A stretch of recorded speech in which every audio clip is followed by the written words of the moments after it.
ইতিমধ্যে আমি উল্লেখ কৰিছো কংগ্ৰেছ নেতা পৱন খেৰাৰ অগ্ৰিম জামিন নাকচ কৰা হৈছে গুৱাহাটী উচ্চ ন্যায়ালয়ে নাকচ কৰে জামিন মঙ্গলবাৰে জামিন আবেদনৰ চূড়ান্ত শুনানি গ্ৰহণ কৰিছিল ন্যায়ালয়ে আৰু সেই শুনানি গ্ৰহণ কৰি ৰায়দান যেটো সংৰক্ষিত ৰাখিছিল আৰু আজি কিছু সময় আগতে সেই ৰায়দান ইতিমধ্যে ন্যায়ালয়ে কৰিছে আৰু নাকচ কৰিছে পৱন খেৰাৰ জামিন তেলেংগানা উচ্চ ন্যায়ালয়ে ট্ৰেনজিট জামিনত স্থগিতাদেশ দিছিল সুপ্ৰিম কোৰ্টে জামিন নাকচৰ পাছতো যিকোনো মুহূৰ্ততে গ্ৰেপ্তাৰ হ'ব পাৰে পৱন খেৰা অসমত ষ্টেটৰ এছেম্বলি ইলেকশ্যন আছিলে আৰু তাৰ ঠিক 4 দিন আগত 5 এপ্ৰিল 2026 তাৰিখে অল ইণ্ডিয়া কংগ্ৰেছ কমিটিৰ যিটো তেওঁলোকৰ হেডকোৱাৰ্টাৰ আছে নিউ দিল্লীত তাতে তেওঁলোকৰ সেই পলিটিকেল পাৰ্টিটোৰ ইণ্ডিয়ান নেশ্যনেল কংগ্ৰেছৰ পলিটিকেল পাৰ্টিৰ যিজন পাব্লিচিটি ছেক্ৰেটাৰী আছে বা ইনচাৰ্জ অফ পাব্লিচিটি আছে শ্ৰী পৱন খেৰা ডাঙৰীয়া তেখেতে এখন প্ৰেছ কনফাৰেন্স কৰিছিলে দিনৰ এৰাউণ্ড 12টাৰ পৰা 1টা বজাৰ ভিতৰত আৰু সেই দিনাখনে তেওঁ সন্ধিয়া 7টা 7:30টাৰ পৰা 9টামান বজালৈকে গুৱাহাটীৰ লিলি হোটেলত দ্বিতীয়খন প্ৰেছ কনফাৰেন্স কৰিছিলে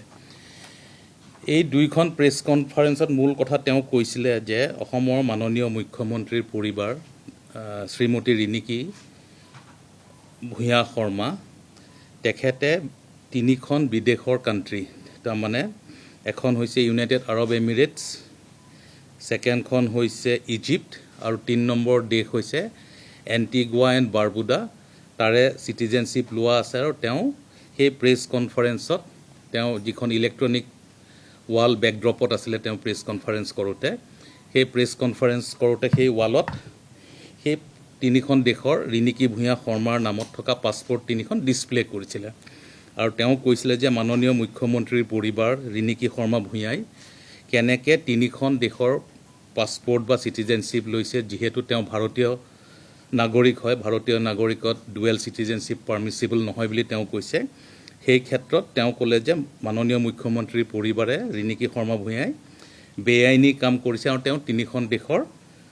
সিটিজেনশ্বিপ লোৱা বুলি কৈ তাৰ প্ৰমাণ হিচাপে তেওঁ পাছপৰ্ট তিনিখন ডিছপ্লে কৰি দিছিলে আৰু যিখন আৰবৰ কথা আছিলে ইউনাইটেড আৰব এমিৰেটছৰ তাৰে এখন গোল্ডেন কাৰ্ড তেওঁ ডিছপ্লে কৰিছিলে অৰ্থাৎ দুখন পাছপৰ্ট আৰু এখন গোল্ডেন কাৰ্ড ডিছপ্লে কৰি দিছিলে তাৰ উপৰিও খেৰা ডাঙৰীয়াই লগতে ক'লে যে শ্ৰীমতী ৰিণিকী শৰ্মা ভূঞাই ডুবাইত তেওঁ দুটা জাগাত প্ৰপাৰ্টি আছে প্ৰপাৰ্টি ডিটেইলছখিনি লগতে তাৰ টাইটেল ডিডখিনি সেই প্ৰপাৰ্টিখিনি সেইখিনিও ইলেক্ট্ৰনিক ৱালত তেওঁ ডিছপ্লে কৰিছিলে আৰু তেওঁ কৈছিলে যে তেওঁৰ হাতত সঠিক প্ৰমাণ মজুত আছে যে ৰিণিকী ভূঞা শৰ্মাৰ হাতত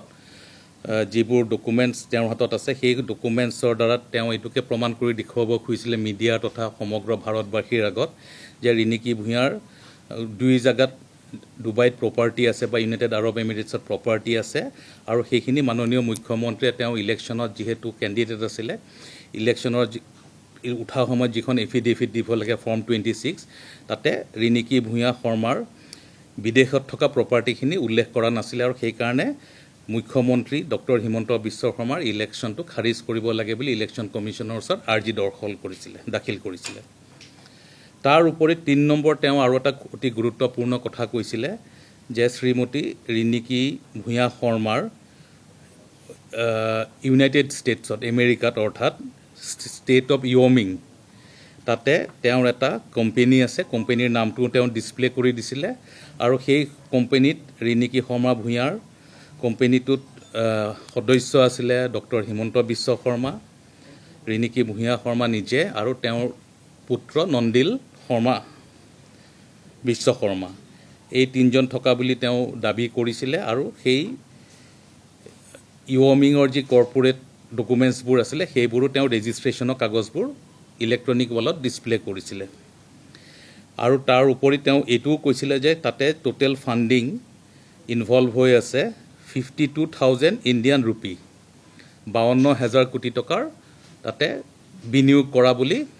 খেৰা ডাঙৰীয়াই সমগ্ৰ দেশবাসীৰ আগত অসমবাসীৰ আগত থ্ৰু মিডিয়া তেওঁ জনাই দিছিলে আৰু পিছত সেই যিখিনি কথা তেওঁ প্ৰেছ মিটত কৈছিলে দিল্লীতে হওক বা গুৱাহাটীতে হওক সেইখিনি ইণ্ডিয়ান নেশ্যনেল কংগ্ৰেছৰ যিবিলাক ছ'চিয়েল প্লেটফৰ্ম আছে টুইটাৰ বা অন্য যিবোৰ প্লেটফৰ্ম আছে তাতো সেইবিলাক আপলোড কৰিছিলে আৰু খেৰা ডাঙৰীয়াই নিজৰ যিটো পাৰ্চনেল বা অফিচিয়েলি তেওঁক যিটো পাৰ্চনেল টুইটাৰ হেণ্ডেল আছে তাতো সেইখিনি তেওঁ আপলোড কৰিছিলে আৰু সেইখিনি ৱাইড চাৰ্কুলেশ্যন কৰিছিলে। এই কথাখিনি যিগৰাকী ব্যক্তিয়ে ইনফৰমেশ্যন দিলে বা FIR লঞ্চ কৰিলে ৰিণিকী ভূঞা শৰ্মা, তেওঁ ঘটনাটো হোৱাৰ বা প্ৰেছ কনফাৰেন্স হোৱাৰ কিছু ঘণ্টাৰ ভিতৰতে অসম পুলিচৰ ওচৰত তেওঁ এখন FIR দাখিল কৰিলে আৰু FIRখন ৰেজিষ্টাৰ কৰিলে ৰাতি 12:30 বজাত, অৰ্থাৎ 5 তাৰিখ নিশা আৰু 6 তাৰিখৰ আৰ্লি মৰ্ণিং, অৰ্থাৎ যিটো ইণ্টাৰভিনিং নাইট আছে 5 আৰু 6 মাজত, সেই ৰাতি মাজনিশা FIR দাখিল কৰিছিলে আৰু অসম পুলিচেও কেছটো ৰেজিষ্টাৰ কৰিছিলে।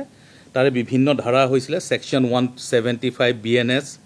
3 subsection 5, 6, 3 subsection 6, 318, 336(4), 337, 338, 340, 341, 351, 352,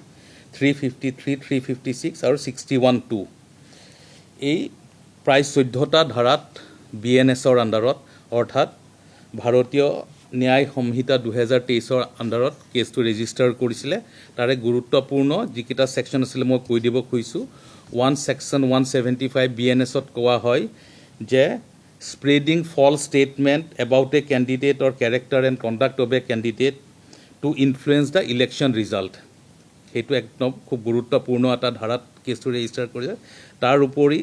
ফৰ্জাৰী of valuable securities will properties, সেইটো 3 ছেকশ্যন 338, 337ত using forged documents or electronic record, 340ত using forged documents as genuine আৰু বিভিন্ন ধাৰাত কেছটো ৰেজিষ্টাৰ কৰিছিলে। অসম পুলিচে এই কেছটোৰ ইমিডিয়েটলি ইনভেষ্টিগেশ্যন আৰম্ভ কৰিলে আৰু অতি কম সময়ৰ ভিতৰতে অসম পুলিচে তেওঁলোকৰ চাইবাৰ এক্টিভিটিজবোৰ চাই বা তেওঁলোকৰ যিটো ইণ্টেলিজেঞ্চৰ ৰিপৰ্ট আছে সেইবোৰ ইনভলভ কৰাই পেলাই তেওঁলোকে ইনভেষ্টিগেশ্যনটো আগুৱাই লৈ গ'ল আৰু সেইদিনাখনে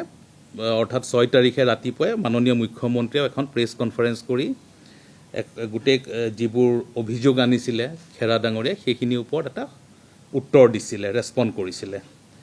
মই এতিয়া কওঁ অসম পুলিচৰ ক্ষেত্ৰত, অসম পুলিচে নিজে ইনভেষ্টিগেশ্যন কৰি পালে যে 2খন পাছপৰ্ট আৰু এখন যি গ্ৰীণ কাৰ্ড বা গল্ডেন কাৰ্ড বুলি কয় ডুবাইৰ ইউনাইটেড আৰব এমিৰেটছৰ, সেইকেইখন একেবাৰে ফেব্ৰিকেটেড আৰু ফেক ডকুমেণ্ট বুলি তেওঁলোকৰ ইনভেষ্টিগেশ্যনত ইতিমধ্যে ওলাই পৰিছে। তাৰ উপৰি যিখিনি প্ৰপাৰ্টি দেখুওৱা গৈছিলে ডুবাইত 2টা জেগাত, এটাত ফ্লেট আছে আৰু এটা হোটেলৰ ৰুম, সেইখিনিও সমস্ত ডকুমেণ্টছৰ অৰিজিনেল অ'নাৰ্ছ আইডেণ্টিফাই কৰিছে আৰু তাতে ৰিণিকী শৰ্মা ভূঞাৰ কোনো ধৰণৰ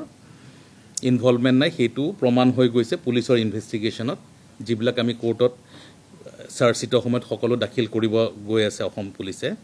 তাৰ উপৰি আমেৰিকাত যিটো ষ্টেট অফ ৱমিঙত যিটো অফিচিয়েল ৱেবছাইট আছে তাৰ ছেক্ৰেটাৰীৰ, সেই তাতে ৰেজিষ্ট্ৰেশ্যনবোৰ চালে আৰু চাই পেলাই দেখিলে যে ৰিণিকী শৰ্মা ভূঞাৰ নামত যিটো কোম্পেনী আছিলে সেই কোম্পেনীটো 3 এপ্ৰিল তাৰিখে সেইটো ৰেজিষ্টাৰ কৰিছে ফৰ দ্য ফাৰ্ষ্ট টাইম আৰু 5 তাৰিখে ছেকেণ্ড আৰু এটা কোম্পেনী ৰেজিষ্টাৰ কৰিছিলে। এই সম্পূৰ্ণ তথ্যবোৰ অসম পুলিচৰ হাতত আহি পৰিলে। এইটোও গম পোৱা গ'ল যে সেই যিটো ৱেবছাইট আছে সেইটোত অটো জেনেৰেটেড ৰেজিষ্ট্ৰেশ্যন হয়, আপোনালোক সকলোৱে তাতে এটা কোম্পেনী ৰেজিষ্টাৰ যাৰে তাৰে নামত কৰি ল'ব পাৰে, 2টামান পাৰ্টিকুলাৰ্ছ বিচাৰে লাইক মোবাইল নম্বৰ বা ইমেইল ID এটা, সেইটোত থ্ৰুৱেদি কোনো আদাৰ ডকুমেণ্টেশ্যন নোহোৱাকৈ উইথ এ চাৰ্টেইন ছাবস্ক্ৰিপশ্যন এটা এমাউণ্ট এটা পইচা জমা দিব লাগে থ্ৰু ইণ্টাৰনেশ্যনেল ডেবিট কাৰ্ড বা ক্ৰেডিট কাৰ্ডৰ থ্ৰুৱেদি দিলে সকলোৱে তাতে এটা কোম্পেনী ৰেজিষ্টাৰ কৰিব পাৰে। তাৰ পৰা এইটোকে প্ৰতিফলিত হ'ল যে ৰিণিকী ভূঞাৰ নামত যিটো প্ৰপাৰ্টি যিটো কৰ্পৰেট এণ্টিটি অৰ্থাৎ কোম্পেনী এটা দেখুৱাইছে ৰিণিকী নন্দী বুলি, সেই কোম্পেনীটো এটা ফ'ৰ্জড বা আপোনাৰ ফেক কোম্পেনী বুলি প্ৰমাণ আছাম পুলিচৰ হাতত আহি পৰিলে। এই সম্পূৰ্ণ কথাখিনি যেতিয়া অসমৰ মাননীয় মুখ্যমন্ত্ৰীয়ে প্ৰেছত কোৱা হ'ল আৰু অসম পুলিচে ইনভেষ্টিগেশ্যনটো আগুৱাই লৈ গ'ল, অসম পুলিচে 7 তাৰিখে অৰ্থাৎ 7 এপ্ৰিল তাৰিখে দিল্লীলৈ গ'ল আৰু দিল্লীলৈ অসম পুলিচৰ 3জন পুলিচ অফিচাৰ গৈছিলে। তেওঁলোকে খেৰা ডাঙৰীয়া ঘৰলৈ গৈছিলে তেওঁৰ পৰা পাছপৰ্টকেইখন বিচাৰি পেলাই, কিন্তু তাতে গৈ পেলাই তেওঁ গম পালে যে খেৰা ডাঙৰীয়া ইতিমধ্যে দিল্লী এৰি পেলাই বেলেগ এখন ষ্টেটলৈ গুচি গৈছে বুলি আৰু পিছত অসম পুলিচে যিখন ষ্টেটলৈ যোৱা বুলি কৈছে তেলেংগানালৈ গ'ল কিন্তু খেৰা ডাঙৰীয়াক তাতে থকা বুলি গম পোৱাৰ পিছতো এৰেষ্ট কৰাৰ পৰ্যায় আহি নাপালে ইন দ্য মিন টাইম খেৰা ডাঙৰীয়াই তেলেংগানা হাইকোৰ্টত এখন ট্ৰানজিট এণ্টিচিপেটৰী বেইল কৰা বুলি কৈছে যদিও এপ্লিকেশ্যনখনত ৰেগুলাৰ এণ্টিচিপেটৰী বেইলেই প্ৰেয়াৰ কৰা হৈছিলে আৰু 7 দিনৰ এটা ট্ৰানজিট এণ্টিচিপেটৰী বেইল তেলেংগানা হাইকোৰ্টে 10 এপ্ৰিল তাৰিখে দিছিলে আৰু সেইটো অসম চৰকাৰে 15 এপ্ৰিলত সুপ্ৰিম কোৰ্টত চেলেঞ্জ কৰি পেলাই সেইটো ষ্টে কৰালে আৰু তাৰ দুদিন পিছত সেইটো সুপ্ৰিম কোৰ্টে আল্টিমেটলি খাৰিজ কৰি দিলে তেলেংগানা হাইকোৰ্টত আৰু তেওঁক এটা ৰাস্তা এটা খুলি দিছিলে যে তেওঁ গুৱাহাটী উচ্চ ন্যায়ালয় বা অসমত যিটো টেৰিটৰিয়েল জুৰিছডিকশ্যন থকা কোৰ্টত আহি তেওঁ ৰেগুলাৰ এণ্টিচিপেটৰী বিল এপ্লাই কৰিব পাৰে সেই মৰ্মে তেওঁ গুৱাহাটী উচ্চ ন্যায়ালয়ত যোৱা সোমবাৰে এখন বেইল এপ্লিকেশ্যন দাখিল কৰিলে কেছটো ৰেজিষ্টাৰ হৈছিলে AB/808/2026 Pawan খেৰা versus state of Assam আৰু তেওঁ সেইটো কেছত এই কেছটো কৰি পেলাই তেওঁ গুৱাহাটী উচ্চ ন্যায়ালয়ত এণ্টিচিপেটৰী বিল তেওঁ প্ৰাৰ্থনা কৰিছিলে এই কেছটো সোমবাৰে ফাইল কৰিছিল আৰু মঙলবাৰে এটা দীঘলীয়া শুনানি হ'ল গুৱাহাটী উচ্চ ন্যায়ালয়ত আৰু সেই শুনানি শেষ হোৱাৰ পিছত দুই পক্ষ শুনাৰ পিছত কোৰ্টে জাজমেণ্টটো ৰিজাৰ্ভ কৰিছিলে আৰু সেইটোৰ আজি গুৱাহাটী উচ্চ ন্যায়ালয়ে আজি শুকুৰবাৰ আজিৰ দিনৰ 10:30 বজাত এই কেছটোৰ জাজমেণ্টটো অ'পেন কোৰ্টত প্ৰনাউন্স কৰিছে আৰু এই জাজমেণ্টত এইটোকে কোৱা হ'ল যে পৱন খেৰাই যিখন এপ্লিকেশ্যন কৰিছিলে ফৰ এণ্টিচিপেটৰী বিল সেইখন ৰিজেক্ট কৰিছে আৰু কোৰ্টে অপিনিয়ন দিছে যে he does not deserve to get any anticipatory bail এই কেছটোত এইটোকে কোৱা অতি গুৰুত্বপূৰ্ণ যে গুৱাহাটী উচ্চ ন্যায়ালয়ে কেইবাটাও খুব ডাঙৰ অবজাৰভেশ্যনছ আনিছে আজি কেছটোত কেইটামান কথা আমি কৈ দিব খুজিছোঁ তেওঁলোকৰ ফালৰ পৰা কেছটো যেতিয়া আৰ্গিউ কৰিছিলে তেওঁলোকৰ যিসকল ছিনিয়ৰ এডভকেট আছিলে দিল্লীৰ পৰাও কৰিছিলে চ' তেওঁলোকে মূল গোটেই কেছটো এটা সাধাৰণ ডিফেমেশ্যন কেছলৈ ৰূপান্তৰিত কৰিবলৈ চেষ্টা কৰিছিলে যিটোক অসম চৰকাৰৰ ফালৰ পৰা আমি ক'লোঁ যে it is not a simple case of defamation তাতে ডিফেমেশ্যনৰ কম্পনেণ্ট এটা আছে but the dominant offence in this case এই কেছটোত মূল যিটো গুৰুত্বপূৰ্ণ আইন ভংগ কৰা ধাৰা হৈছে সেইটো হৈছে ফৰ্জাৰী এণ্ড চিটিং অৰ্থাৎ তেওঁ কিছুমান কথা প্ৰেছ কনফাৰেন্সত কৈছে কিন্তু প্ৰেছ কনফাৰেন্সত কোৱা কথাখিনিক তেওঁ প্ৰমাণ কৰিবৰ কাৰণে কিছুমান নথি পত্ৰ তেওঁ তৈয়াৰ কৰি লৈছিলে বুলি আমি কৈছিলোঁ যে ফেব্ৰিকেটেড এণ্ড ফেক ডকুমেণ্টছ যাতে মানুহ কনভিন্স হয় মিডিয়া কনভিন্স হয় ভাৰতৰ ৰাইজ তথা অসমৰ ইলেক্টৰেটখিনি কনভিন্স হয় যে সঁচাকৈ ৰিণিকী ভূঞাৰ 3খন পাছপৰ্ট আছে 3খন দেশৰ চিটিজেনশ্বিপ আছে বা তেওঁ আমেৰিকাত এটা ডাঙৰ কোম্পেনী আছে 52,000ৰ ইনভেষ্টমেণ্ট আছে বা ডুবাইত 2টা লেণ্ডেড বা ৰিয়েল এষ্টেটত প্ৰপাৰ্টি আছে এই কথাখিনি তেওঁ প্ৰমাণ কৰিবৰ কাৰণে তেওঁ কিছুমান ডকুমেণ্টছ বা কিছুমান মেটেৰিয়েলছ মিডিয়াৰ আগত দাখিল কৰিছিলে ৱেবছাইট দাখিল কৰিছিলে আৰু সেই কথাখিনি আমি কোৰ্টক ক'লোঁ যে সেইখিনি সমস্ত ফৰ্জ কৰা ডকুমেণ্টছ হয় তাতে কোনো ভিত্তি নাই তাতে কোনো জেনুইনিটি নাই কোনো অথেণ্টিচিটি নাই অৰ্থাৎ তেওঁ ফেক বা জালি ডকুমেণ্টছৰ দ্বাৰা গোটেই ৰাইজক বিপথে পৰিচালিত কৰিব চেষ্টা কৰিছিলে সেইকাৰণে এইটো এটা কোনো ধৰণৰ ডিফেমেশ্যন কেছ নহয় it is a case of simple forgery and cheating গোটেই কেছটো শুনাৰ পিছত আজি উচ্চ ন্যায়ালয়ে খুব ধুনীয়াকৈ জাজমেণ্টটো দিছে তেওঁ বেইল এপ্লিকেশ্যনখন ৰিজেক্ট কৰিছে লগত অবজাৰভেশ্যন দিছে মই তাৰে দুটামান পেৰাগ্ৰাফ আপোনালোকক পঢ়ি শুনাব খুজিছোঁ I have given anxious consideration to the submissions made by the learned counsel for both sides.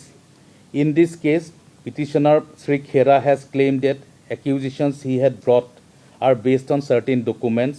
which are in his possession. অৰ্থাৎ যিবোৰ ডকুমেণ্টছ তেওঁ দেখুৱাইছিলে ইলেক্ট্ৰনিক হলত সেইখিনিত তেওঁৰ লগত মজুত আছে বুলি কৈছিলে